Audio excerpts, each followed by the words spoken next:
dama sun ajiye comment na ra'ayoyinsu, wasu daga ciki suna cewa Allah ya sanya da alkhairi, wasu kuwa na cewa Allah ya sa a yi da mu. Duka nan muke zuwa muku da ƙarshen labarin namu. Idan wannan shine zuwanka na farko cikin wannan tasha ta mai albarka, muna buƙatar ka danna subscribe kana ka danna ƙararrawa domin samun sababbin shirye-shiryenmu da zarar mun ɗora. Ku yi liking ko comment domin cin gyara ko ƙorafi. Mun gode, sai anjima. Assalamu alaikum, barkanmu da warhaka, sannunmu da sake kasancewa da ku a cikin sabon shirin namu. Idan wannan shine zuwanka na farko cikin wannan tasha ta mai albarka, muna buƙatar ka danna subscribe kana ka danna ƙararrawa domin samun sababbin shirye-shiryenmu da zarar mun ɗora. Ku yi liking ko comment domin cin gyara ko ƙorafi. Dauda Adamu Rarara ya gwangwaje Abdul Diwan tare da amaryarsa da galleliyar mota a ranar da ake tsaka da bikin. Idan ba ku manta ba, Rara ya ba wa jaruman Kannywood da dama motoci. Idan ba ku manta ba, a cikin masana'antar Kannywood, Dauda Adamu Rarara ya ba wa jaruman Kannywood da dama motoci. Ya ba wa jarumai da dama motoci kamar haka. Jamila na Gudu, Dadi Higima, Tijjani Asese da dai sauransu. To sai ga shi a yau ma ya gwangwaje ango da amarya da sabbin motoci, Abdul Diwan da amaryarsa. Abdul Diwan da shauran masoyansa sun miƙa wa Rariya. Abdul Diwan ya yi wa Rara godiya da dukkanin shauran jaruman Kano suna masu nuna farin ciki akan kyautar da Rara yake yi wa jaruman masana'antar. To Allah ya kyauta, duka anan muke zuwa muku da ƙarshen labarin namu. Idan wannan shine zuwanka na farko cikin wannan tasha ta mai albarka, muna buƙatar ka danna subscribe kana ka danna ƙararrawa domin samun sababbin shirye-shiryenmu da zarar mun ɗora.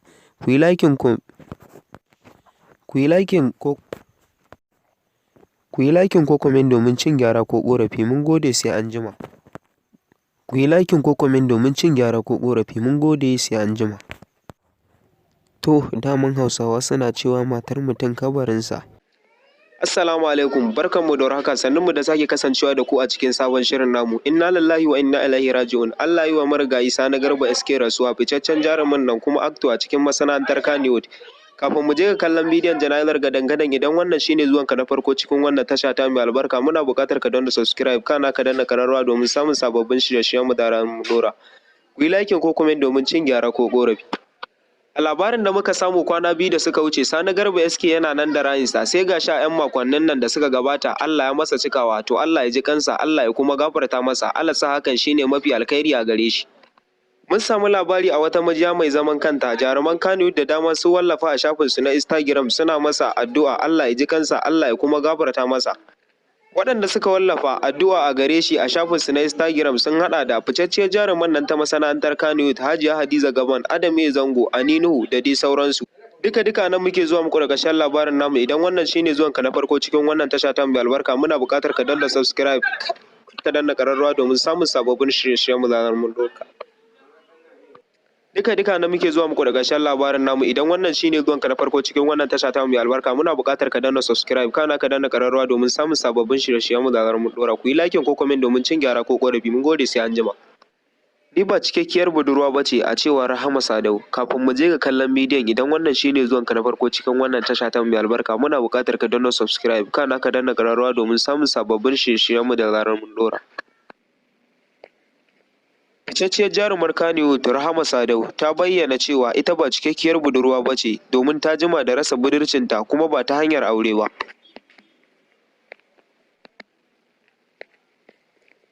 Ta ce kowa da irin ɗabi'arsa, ni ba na munafurci cikin lamurana, na jima da rasa budurcina kuma ba ta hanyar aure ba, amma ba zan iya lissafa adadin cikin da na zubar a jikina ba.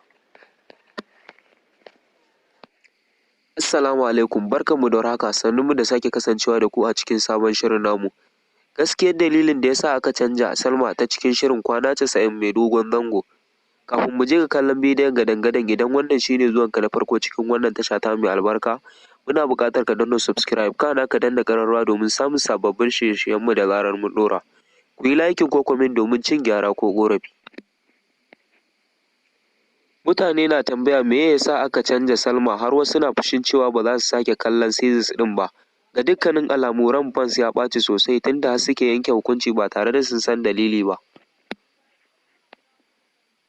Wato ya kamata mutane su gane ba Arewa 24 ce ta cire Salma a cikin fim ɗin Kwana 90 ba, ita ce da kanta ta ce ta daina saboda wani dalilai nata, hakan ya ɓata wa actors da dama rai, amma ba yadda suka iya, sun ba ta haƙuri kuma sun nemi ta dawo, amma ta ce sam ita ba ta dawo ba, dole sai haƙuri suka yi suka rabu da ita. Hakan ya faru ne daidai lokacin da aka kammala rubuta labarin, har ma an fara shooting za a haska season 6. Hakan ya dakatar musu da aiki sakamakon sun fita neman wadda za ta maye gurbin nata. Yin ci gaba da aikin Kwana 90 ɗin da Salma ta ƙi a lokacin da ake shooting ɗin season 6 yana ɗaya daga cikin abin da ya sa aka kasa nuna haska shirin a watan Oktoba kamar yadda aka yi alƙawari. Saboda haka ya kamata mutane ku gane ba Arewa 24 ce ta canja Salma ba, ita ta canja kanta da kanta, kuma ita ta ragu domin ta rasa fans ɗinta. Duka a nan muke zuwa muku da ƙarshen labarin namu. Idan wannan shi ne zuwanka na farko cikin wannan tasha ta mai albarka, muna buƙatar ka danna subscribe, kana ka danna ƙararrawa domin samun sababbin shirye-shiryenmu da zarar mun ɗora. Ku yi like ko comment domin cin gyara ko ƙorafi. Mun gode, sai anjima. Assalamu alaikum, barkanmu da warhaka, sannunmu da sake kasancewa da ku a cikin sabon shirin namu. Idan kana fama da rashin dogon zango ko kuma kana yi sau ɗaya, wani abin haushi ma wai mutum sai yi sau ɗaya ya bar uwar gida ta yi baccinta shi ke lau haka zai haƙura sai gobe.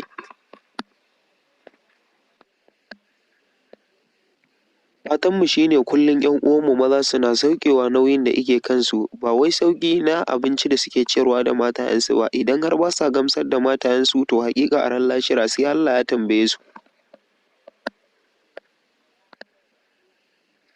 Saboda haka duk wani mai fama da matsalar saurin kawowa ko kuma tsinkewar mani to ya zo ya gwada, da ikon Allah ana dacewa. Abin da za a nema shi ne za a samo garin fijil cokali 5, garin kanumfari cokali 2, za ka haɗe su waje ɗaya ka ringa ɗiba da ƙaramin cokali ka zuba a nono ba madara ko ruwan shayi ko kuma ruwa haka, minti 40 kafin ka yi kusanci, insha Allahu za ka ba da labari. Abin sadakarmu shi ne a yi wa Annabi salati, kuma ga dukkan wanda yake neman wani magani to ya tuntuɓe mu a wannan tasha tamu mai suna Baƙoro Top TV. Duka a nan muke zuwa muku da ƙarshe. Idan wannan shi ne zuwanka na farko cikin wannan tasha tamu mai albarka, muna buƙatar ka danna subscribe, kana ka danna ƙararrawa domin samun sababbin magunguna idan mun ɗora. Mun gode, Allah ya sa mu dace. Assalamu alaikum, barkanmu da warhaka, sannunmu da sake kasancewa da ku a cikin sabon shirin namu. A yau muke zuwa muku da maganin ƙarfin maza, kuma wannan sadaka ne daga As-Salafiya Medicine. A samu muruci ɗanye sai a haɗa shi da citta da kuma kanumfari sai a daka sai a dinga zubawa a shayi ba madara, insha Allah wannan zai ƙara maka kuzari. Ko a haɗa zangarniyar zogale da citta da kuma masoro a daka su a gu ɗaya a dinga zubawa a abinci, wannan zai ƙara maka ƙarfin maza, ko kuma mutum ya dinga cin dafaffen muruci, insha Allah zai ƙara masa ƙarfi. Sannan kuma idan mutum yana da ɗan maraƙi ko kuma ɗan taure, in ma bakka ka je kasuwa ka siyo, a cire ma gabansa amma miyar kuka da shi ka ringa sha da shi ma ina ƙara tsawon azzakari. Ka samu man kanumfari ka dinga shafawa a gaban naka kuma ka dinga sha kullum, shi ma yana ƙara zazzaɓuwar azzakari. Zan lissafo muku abubuwan da mutum ya kamata ya riƙa amfani da su domin ƙara ƙarfin gaba. Yawan shan giginya, amfani da kanumfari, citta, shan rake, in kai Allahu za a dace, za ku ba da labari. Duka a nan muke zuwa muku da ƙarshen labarin namu. Idan wannan shi ne zuwanka na farko cikin wannan tasha mai tamu. Assalamu alaikum, barkanmu da warhaka, sannunmu da sake kasancewa da ku a cikin sabon shirin namu. Shatu Garko ta bayyana yadda ta gamsar da iyayenta har ta shiga cikin gasar kyawawa. Budurwar mai shekaru 18 ita ce za ta zamanto mace ta farko wadda ta fara lashe gasar kyawawa tun da aka fara 1957. Ta ce daman mahaifiyarta ta goyi da bayanta, daga bisani suka taushi mahaifinta, shi ma ya yarda ya ba ta goyon baya 100%. Duka a nan muke zuwa muku da ƙarshen labarin namu. Idan wannan shi ne zuwanka na farko cikin wannan tasha ta mai albarka, muna buƙatar ka danna subscribe, kana ka danna ƙararrawa domin samun sababbin shirye-shiryenmu da zarar mun ɗora. Ku yi like ko comment domin cin gyara ko ƙorafi. Mun gode, sai anjima. Duka a nan muke zuwa muku da ƙarshen labarin namu. Idan wannan shi ne zuwanka na farko cikin wannan tasha ta mai albarka, muna buƙatar ka danna subscribe, kana ka danna ƙararrawa domin samun sababbin shirye-shiryenmu da zarar mun ɗora.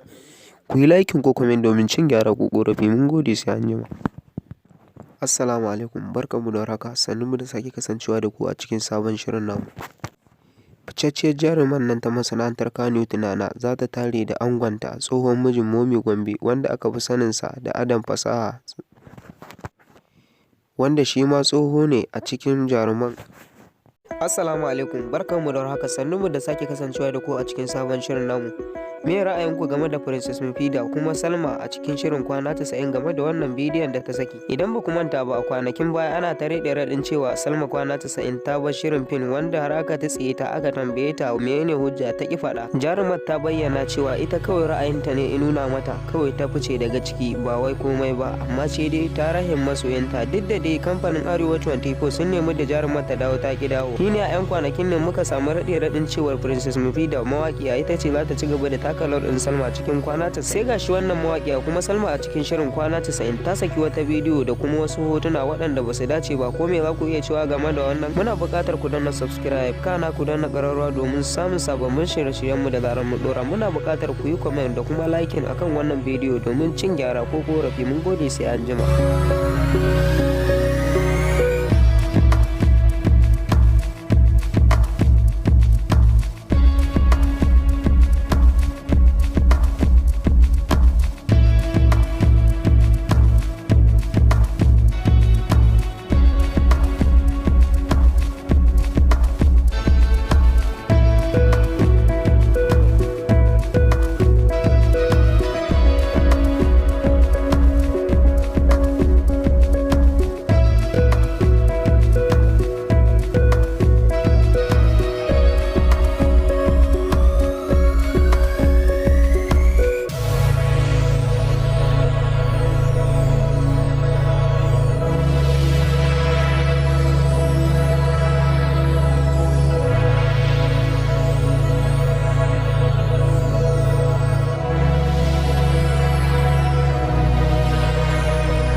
Assalamu alaikum, barkanmu da warhaka, sannunmu da sake kasancewa da ku a cikin sabon shirin namu. Shatagar ko ta bayyana yadda ta gamsar da iyayenta har ta shiga cikin gasar kyawawa. Budurwar mai shekaru 18 ita ce za ta zamanto mace ta farko wadda ta fara lashe gasar kyawawa tun da aka fara 1957. Ta ce damun mahaifiyarta ta goyi da bayanta, daga bisani suka taushi mahaifinta, shi ma ya yarda ya bata goyon baya 100%. Muna yi wa Shatagar ko fatan alkhairi, Allah ya sa hakan ne ya zamanto alkhairi a gare ta. Allah ya ƙara kyau, Allah ya ƙara kawo a kayan da za a yi amfani da su domin kyau ya karu. Duka nan muke zuwa muku ƙarshen labarin namu. Idan wannan shine zuwan ka na farko cikin wannan tasha ta mai albarka, muna buƙatar ka danna subscribe, kana ka danna ƙararrawa domin samun sababbin shirye-shiryen mu da zarar mun dora. Ku yi like ko comment domin cin gyara ko gobe.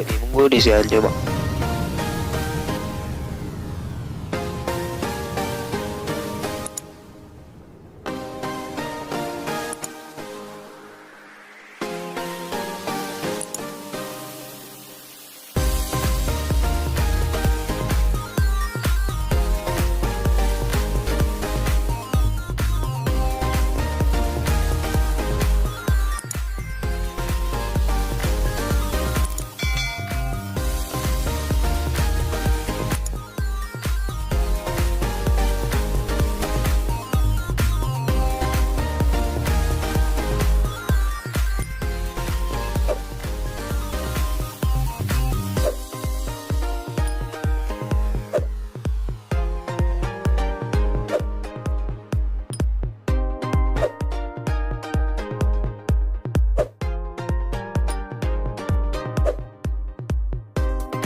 Assalamu alaikum, barkanmu da haka, sannunmu da sake kasancewa da ku a cikin sabon shirin namu. A yau za mu bayyana muku dalilin da yasa aka cire jarumai uku daga cikin shirin fim ɗin labari na. Nafisa Abdullahi, Laila da wanda yake taka rawar ɗin Mahmud a cikin shirin labari na mai dogon zango. Kafin mu je ga kallon bidiyon, idan wannan shine zuwan ka na farko cikin wannan tasha ta mai albarka, muna buƙatar ka danna subscribe kana ka danna ƙararrawa domin samun sababbin shirye-shiryen mu da zarar mun dawo. Dalilin da yasa aka daina haskowa Nafisa Abdullahi a cikin shirin fim ɗin labari na, sun samu matsala ne da sarkin waka, inda matsalar tasa har ta kai da tana cewa faɗi duka abin da aka biya ta daga farkon zuwa kasan nan har zuwa ƙarshen sa za ta biya su. Jarumar ta bayyana ita gaskiya ana takura mata, shi tana cikin bacci za a kiraye ta a ce ta zo su je su yi shooting, ita kuma hakan baya mata daɗi, shine ta sa ta faɗi wannan magana. An yadda jarumar ta dawo cikin shirin ta kiya, shine aka rabu da ita, shine aka yi nuno a matsayin an yi kidnap ɗinta, to Allah ya daidaita tsakanin su. Dalilin da yasa kuma aka daina haskowa jaruma Laila a cikin shirin fim ɗin labari na, jaruma Laila ta angwance ne a ranar 26 ga watan 11 2021. Ficecciyar jaruman nan ta masana'antar Kannywood Laila ta cikin shirin labari na ta yi auren bazata. Idan kuka kasance da mu za mu sa muku bidiyon bikin, amma kafin mu je ga kallon bidiyon, idan wannan shine zuwan ka na farko cikin wannan tasha ta mai albarka, muna buƙatar ka danna subscribe kana ka danna ƙararrawa domin samun sababbin shirye-shiryen mu da zarar mun ɗora. Ku yi liking ko comment domin cin gyara ko ƙorafi. Maryam Waziri dai ma'ana Laila ta yi aure a ranar Juma'ar da ta gabata 26 ga watan 11 2021, kamar yadda daraktan fim ɗin labari na Malam Aminu Saira ya wallafa a shafinsa na Facebook, inda ya taya ta murna a madadin kamfaninsa da kuma ma'aikatansa. Malam Aminu Saira ya bayyana cewa a madadina da kuma kamfanin Saira Mobis muna taya 'yar uwa Maryam Waziri akan auren da ta yi. Ya ƙara da cewa Allah ya baku zaman lafiya, Allah kuma ya baku zuri'a ɗaya ba, muna misin ɗinki Laila. Daga ƙarshe muna yi wa jaruma Maryam Waziri fatan alkhairi, Allah ya ba su zaman lafiya, Allah ya ba su zuri'a ɗaya ba. Duka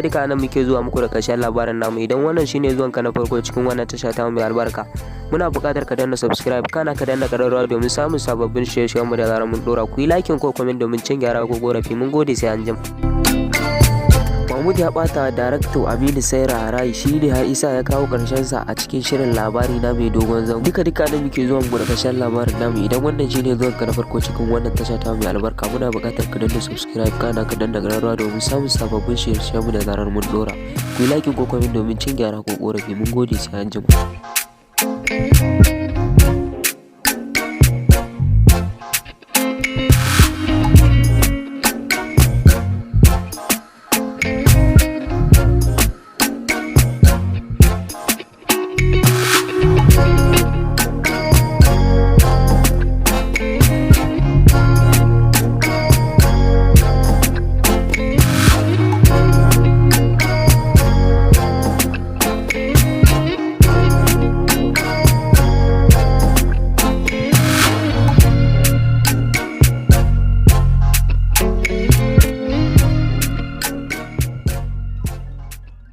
Assalamu alaikum, barkanmu da warhaka, sannunmu da sake kasancewa da ku a cikin sabon shirin namu. Gaskiyar dalilin da yasa aka canja Salma ta cikin shirin kwana 90 mai dogon zango. Kafin mu je ga kallon bidiyon gadan-gadan, idan wannan shine zuwan ka na farko cikin wannan tasha ta mai albarka, muna buƙatar ka danna subscribe kana ka danna ƙararrawa domin samun sababbin shirye-shiryen mu da zarar mun ɗora. Ku yi liking ko comment domin cin gyara ko ƙorafi. Mutane na tambaya me yasa aka canja Salma, har wasu na fushin cewa ba za su sake kallon seasons ɗin ba. Ga dukkanin alamu ran fans ya ɓaci sosai, tunda suke yanke hukunci ba tare da sun san dalili ba. Wato ya kamata mutane su gane ba Arewa 24 ce ta cire Salma a cikin fim ɗin kwana 90 ba, ita ce da kanta ta ce ta daina saboda wani dalilai nata, hakan ya ɓata actors da dama rayi. Amma ba yadda suka iya, sun bata hakuri kuma sun nemi ta dawo, amma ta ce sam ita ba ta dawo ba, dole sai hakuri suka yi suka rabu da ita. Hakan ya faru ne daidai lokacin da aka kammala rubuta labarin, har ma an fara shooting za a haska season 6. Hakan ya dakatar musu da aiki sakamakon sun fita neman wadda za ta maye gurbin nata. In ci gaba da aikin kwana 90 din da Salma ta ki a lokacin da ake shooting din season 6 yana ɗaya daga cikin abin da yasa aka kasa nuna haska shirin a watan Oktoba kamar yadda aka yi alƙawari. Saboda haka ya kamata mutane ku gane ba Arewa 24 ce ta canja Salma ba, ita ta canja kanta da kanta, kuma ita ta ragu domin ta rasa fans. Duka nan muke zuwa muku da ƙarshen labarin namu. Idan wannan shine zuwan ka na farko cikin wannan tasha ta mai albarka, muna buƙatar ka danna subscribe kana ka danna ƙararrawa domin samun sababbin shirye-shiryen mu da zarar mun dora. Mu yi like ko comment domin cin gyara ko ƙorafi. Mun gode, sai anjima.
Assalamu alaikum, barkanmu da warhaka, sannunmu da sake kasancewa da ku a cikin sabon shirin namu. An bayyana dalilin da yasa aka daina nuna wasu Sumayya wato Nafisa Abdullahi a cikin shirin labari na. Kafin mu je ga kallon bidiyon, idan wannan shine zuwanka na farko cikin wannan tasha ta mai albarka, muna buƙatar ka danna subscribe kana ka danna ƙararrawa domin samun sababbin shirye-shiryen mu da zarar mun dora. A makonni biyu da suka gabata ne muka samu labarin cewa an samu matsala tsakanin Nafisa Abdullahi da kuma fitaccen mawaƙin nan Naziru Sarkin Waka. Abin da ya haɗa Nafisa Abdullahi da Sarkin Waka shine a lokacin da Sarkin Waka suka nemi Nafisa ta zo za a yi shooting, Nafisa tana cikin bacci ita kuma ta ga ba ta katse baccin ta ba. Sun matsa akan haka da ta taso a je a yi shooting din, shine har take faɗa musu ita in har ba za a bar ta huta ba a faɗi duk abin da aka bata daga farkon kasan din har zuwa ƙarshen sa za ta bi. Sarkin Waka Naziru ya ji ciwon wannan magana da Nafisa Abdullahi ta faɗa masa sosai, shine suka dakatar da ita kuma ita ma ta shiga hutu, shine dalilin da yasa aka nuna an yi kidnap din. Ko da ke wannan ɗabi'a ce ta jaruman Kano, duk wanda ya ga tauraruwarsa tana haskawa to anan kuma zai tsiri iyawa da ji da kai da kuma rashin mutunci. To mu dai abin da zamu ce Allah ya daidaita tsakanin su, a dawo a ci gaba da haskata a cikin shirin labari. Duka nan muke zuwa muku da ƙarshen labarin namu. Idan wannan shine zuwan ka na farko cikin wannan tasha ta, muna buƙatar ka danna alamar subscribe kana ka danna ƙararrawa domin samun sababbin shirye-shiryen mu da zarar mun dora. Ku yi liking ko comment domin cin gyara ko ƙorafi. Mun gode, sai anjima.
Ba cikakkiyar budurwa bace a cewar Rahama Sadau. Kafin mu je ga kallon bidiyon, idan wannan shine zuwanka na farko cikin wannan tasha ta mai albarka, muna buƙatar ka danna subscribe kana ka danna ƙararrawa domin samun sababbin shirye-shiryen mu da zarar mun dora. Fitacciyar jarumar Kano Rahama Sadau ta bayyana cewa ita ba cikakkiyar budurwa bace domin ta jima da rasa budurcinta kuma ba ta hanyar aure ba. Ta ce kowa da irin ɗabi'arsa, ni ba na munafurci cikin lamurana, na jima da rasa budurcina kuma ba ta hanyar aure ba, amma ba zan iya lissafa adadin cikin da na zubar a jikina. To Allah ya kyauta, Allah ya hiriya, mutum dan musulmi yake faɗar wannan maganar da bakin sa kuma ya ce shi ya aikata. Duka na muke zuwa muku da ƙarshen labarin namu. Idan wannan shine zuwan ka na farko cikin wannan tasha ta mai albarka, muna buƙatar ka danna subscribe kana ka danna ƙararrawa domin samun sababbin shirye-shiryen mu da zarar mun dora. Ku yi like ko comment domin cin gyara ko ƙorafi. Mun gode, sai anjima.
Assalamu alaikum, barkanmu da haka, sannunmu da sake kasancewa da ku a cikin sabon shirin namu. Idan wannan shine zuwanka na farko cikin wannan tasha ta mai albarka, muna buƙatar ka danna subscribe kana ka danna ƙararrawa domin samun sababbin shirye-shiryenmu da zarar mun ɗora. Ku yi likin ko comment domin cin gyara ko ƙorafi. A ranar da aka gabatar da dinar bikin shahararren mawaƙin nan Abdul Diwan, Sarki Aninu ya ɗaga darajar matarsa a cikin bainar jama'a. Sarki Aninu ganin Abdul Diwan da amaryarsa ya tuna da ranar da ya angwance da uwar 'ya'yansa. Yayin da ake tsakar da cikin biki, Sarki Aninu ya wanke matarsa wato uwar 'ya'yansa da dala. Hakan da Sarki Aninu ya yi ya burge mutane da dama, domin hakan yake nuna cewa ko da a ce matarka ta tsufa za ka iya mata abin da ake yi wa 'yan mata. Sakamakon za ka ga wasu idan matayen sun dan ja haka baya ba sa musu haka. Muna masu shawartar jama'a da su rinka yin hakan. Duka na muke zuwa muku daga shan labarin namu. Idan wannan shine zuwanka na farko cikin wannan tasha ta mai albarka, muna buƙatar ka danna subscribe kana ka danna ƙararrawa domin samun sababbin shirye-shiryenmu da zarar mun ɗora. Ku yi likin ko comment domin cin gyara ko ƙorafi. Mun gode sai.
Assalamu alaikum, barkanmu da warhaka, sannunmu da sake kasancewa da ku a cikin sabon shirin namu.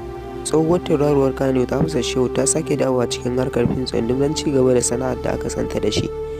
Kafin mu je ga kallon bidiyon, idan wannan shine zuwanka na farko cikin wannan tasha ta mai albarka, muna buƙatar ka danna subscribe kana ka danna ƙararrawa domin samun sababbin shirye-shiryenmu da zarar mun ɗora. Bayan kwashe shekaru 12 tana azumin fim sakamakon mutuwar mijinta Ahmad S. Nuhu, Hafsat za ta fito a cikin sabon fim ɗin Adam A. Zango mai suna Basaja Sabon Labari. Shin kuna ganin jarumar za ta iya bugawa da sababbin 'yan matan Kannywood a yanzu kuwa?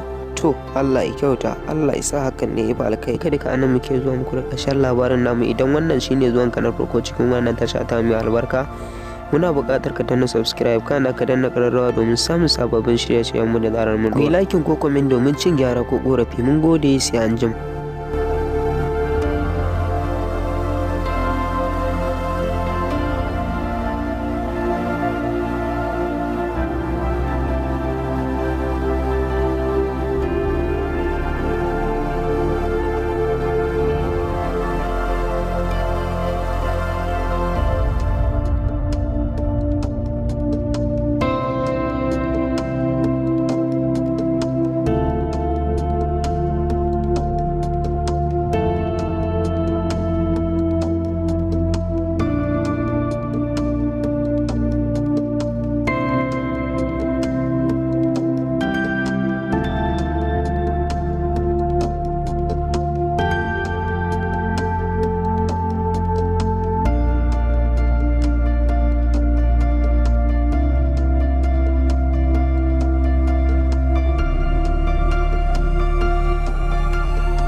Assalamu alaikum, barkanmu da haka, sannunmu da sake kasancewa da ku a cikin sabon shirin namu.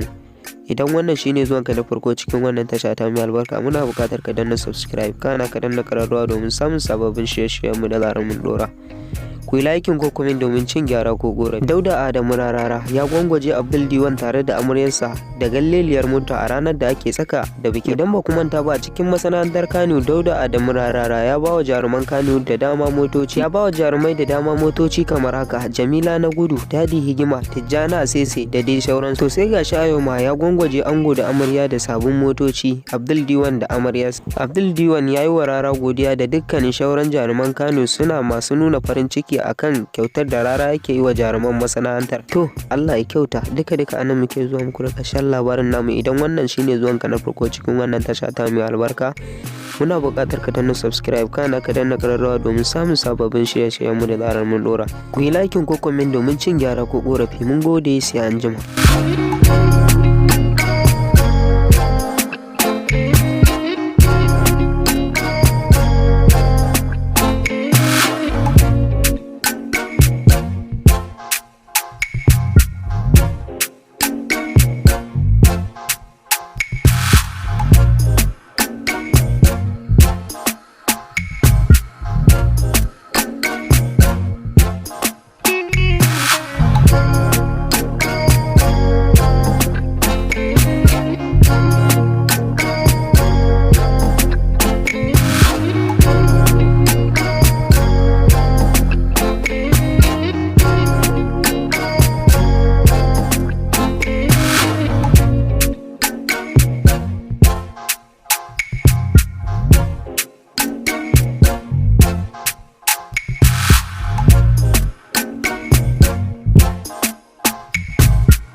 Assalamu alaikum, barkanmu da haka, sannunmu da sake kasancewa da ku a cikin sabon shirin namu. Mawaƙi Abdul Diwan zai angwance da amaryarsa a ranar 12 ga watan 12 2021. Idan wannan shine zuwan ka na farko cikin wannan tasha ta mai albarka, muna buƙatar ka danna subscribe kana ka danna ƙararrawa domin samun sababbin shirye-shiryen mu da zarar mu ɗora. Ku yi like ko comment domin cin gyara gogora. Mawaƙin ya wallafa hotunan nasa da shi da amaryar tasa a shafinsa na Instagram a ranar Lahadi. Mawaƙin ya ƙara da cewa a sati mai zuwa ne ranar Asabar 12 ga watan 12 2021 za mu angwance da ni da amaryata. Ina buƙatar barar addu'a gare ku masoya. Masoya da dama sun ajiye comment na ra'ayoyinsu. Wasu daga ciki suna cewa Allah ya sanya da alkhairi, wasu kuwa na cewa Allah ya sa a yi da mu. Duka nan muke zuwa muku da ƙarshen labarin namu. Idan wannan shine zuwan ka na farko cikin wannan tasha ta mai albarka, muna buƙatar ka danna subscribe kana ka danna ƙararrawa domin samun sababbin shirye-shiryen mu da zarar mun ɗora. Ku yi like ko comment domin cin gyara ko ƙorafi. Mun gode, sai anjima.